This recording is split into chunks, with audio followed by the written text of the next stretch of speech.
करही प्यार गे। एगो से न काहे छौड़ी, एगो से न काहे छौड़ी करही प्यार गे।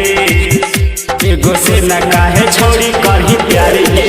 रोज रोज बदला ही तू नया यार गे, रोज रोज बदला ही तू नया यार गे। एगो से न काहे छौड़ी करही प्यार गे। एगो से न काहे छौड़ी करही प्यार गे। इही तोर आदत छौड़ी हो बेकार गे, इही तोर आदत छौड़ी हो बेकार गे। एगो से न काहे छौड़ी करही प्यार गे। एगो से न काहे छौड़ी करही प्यार गे। एगो से न काहे छौड़ी करही प्यार गे।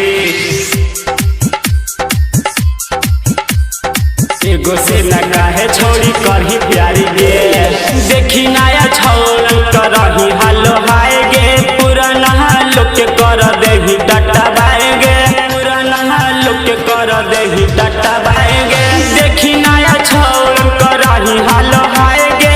पुराना लोग के कर देही डटा बाए गे, कर देही डटा बाए गे। केतना से कइनी छोड़ी तू इजहार गे, केतना से कइनी छोड़ी तू इजहार गे। एगो से न काहे छौड़ी करही प्यार गे।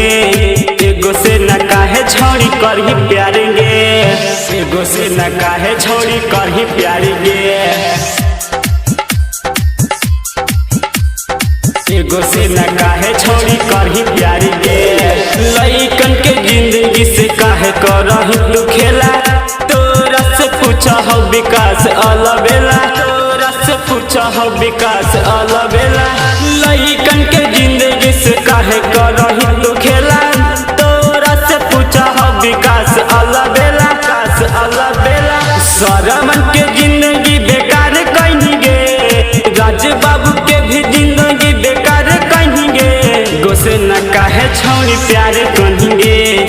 एगो से न काहे छौड़ी प्यार कहीं गे।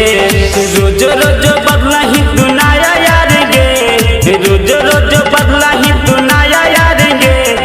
एगो से न काहे छौड़ी करही प्यार गे। एगो से न काहे छौड़ी करही प्यार गे।